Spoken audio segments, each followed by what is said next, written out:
Hello, Adam here, hope you're well. Today I wanted to show off something that I use every day, something that really helps me with my workflow, my productivity and all my admin sort of stuff. So a recommendation that I thought would be good to share with you guys. And it's not a paid ad or anything like that, sponsorship, blah blah blah.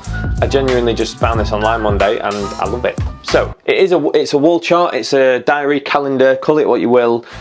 It's been designed for wedding photographers specifically, but obviously applies to videographers as well. As far as I know, it was a wedding photographer that kind of must have had a need for this and came up with it, and I'll link the website below so you can go and check them out, but you can tell it's been really well thought out. This one is the 2019 calendar, and this is the 2020 version. They haven't got a 2021 version yet, but I've only just started taking bookings for 2021 anyway, so I'm not too concerned about that. I've got this year and next year. Mine's a bit of an organised mess. I've scribbled all over this, but hopefully you can sort of see it. The 12 months of the year down here and all the days of each month going across. And yeah, it's just a calendar. It's a wall chart kind of calendar. All the, I don't know how well you can see that, but all the yellow lines going down are the Saturdays of every month, so it's highlighting all the Saturdays. Basically, I put every booking that I get, I put the couple's name in the box, but the Saturdays have a wider box because you're probably more likely to book. If you're going to book a wedding on any day, it's going to be the Saturday, so I think they've put more space in the Saturday so that you can write out couples' names and stuff. But the greens highlight the Saturday, so you know at a glance which days are the weekend, and the pink blotches dotted about are bank holidays. Bank holidays for us are usually pretty hot dates, and in terms of like how you price bank holidays, you might want to charge a bit extra, you might want to, depends on your business, but I think it's good to have at a glance, you know where the bank holidays are. And that's basically the crux of it. So in every time I book a couple in, obviously I use digital. I have all my info about my couples stored digitally. Of course I still use a calendar on my computer. I still make a note of all the couples details, invoices, store it all away. But I like having this on my wall and this one, just so that when I'm working at my desk and an inquiry comes in, at a glance, yeah, I'm free. Or no, you know, I'm already booked, and I just can see where people are at. This is starting to fill up, but this is nearly full. But the other thing I really like, and you might not be able to see this on the video, but under each date there is 4 little tick boxes. There's no key code to them. It's left quite ambiguous so that you can make your own, which I quite like.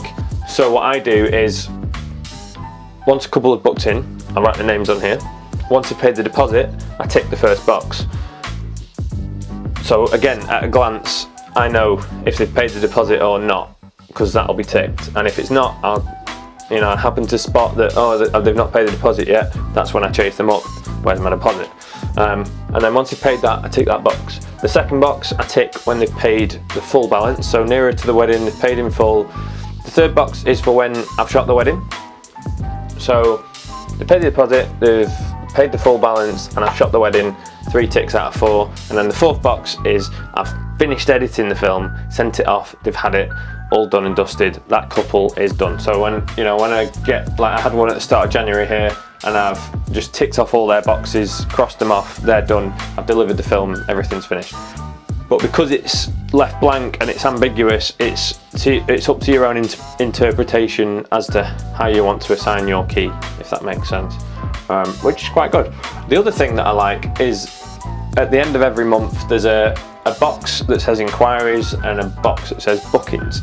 It's encouraging you to actually tally down every month how many inquiries you get, how many bookings you've got. And because it's there, like I probably wouldn't have done it otherwise if I didn't have this chart. It's not something that I make a point to go back and how many inquiries I've got exactly, but because it's there on the chart, it kind of forces me to do it, and it forces me into thinking about it. So for January just gone this year, I've tallied up all I went back through my emails, I went back through my Facebook, my Instagram messages, and I tallied up every inquiry that I got, and I totaled the number up to 48. It's in this corner, you can't see it, it's off frame, but I got 48 inquiries in January.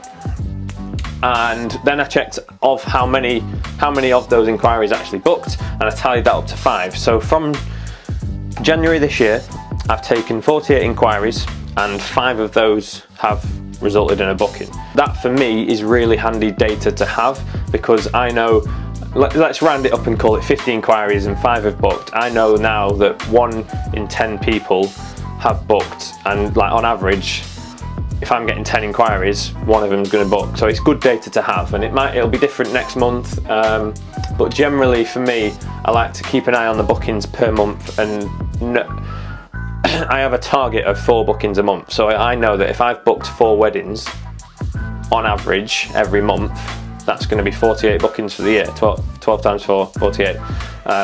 So I know as long as I'm averaging 4 bookings a month, I'm going to get 48 bookings in a year. But because it's there, it kind of encourages me to actually go through and do it, and it's handy data to have. And it'll be interesting once this year's done and I go into this year, like for January 2020, it'll be interesting to compare how many inquiries I had in January 2020 compared to 19, because this January I had 48 inquiries.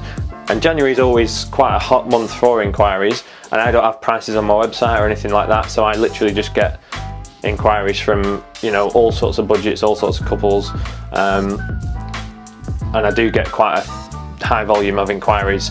But yeah, it's just a really cool tool, and it's handy to have on my wall at a glance, and I wanted to share it with you guys because I know there'll be plenty of you out there that will probably benefit from this and take advantage of this. Of course I still use the digital stuff, I still have everything in my calendar, and I try and sync this up to my digital calendar as often as I can, and I still make a note, and I have my system for recording who's paid what, and I do it all digitally, of course. But I just call me old school, I just like a bit of pen and paper. I like to have a proper diary that I can see and scribble on. And so I hope that this video raises awareness for this, and there's people out there that would be interested in having something like this. I'll link it below so you can go and check it out. I can't remember where I found this, but I found it online somewhere. But God bless them for making this, because this is invaluable to me. I love it. So yeah, go and check them out, and I hope this was helpful, and I'll see you in the next video. Take care, goodbye.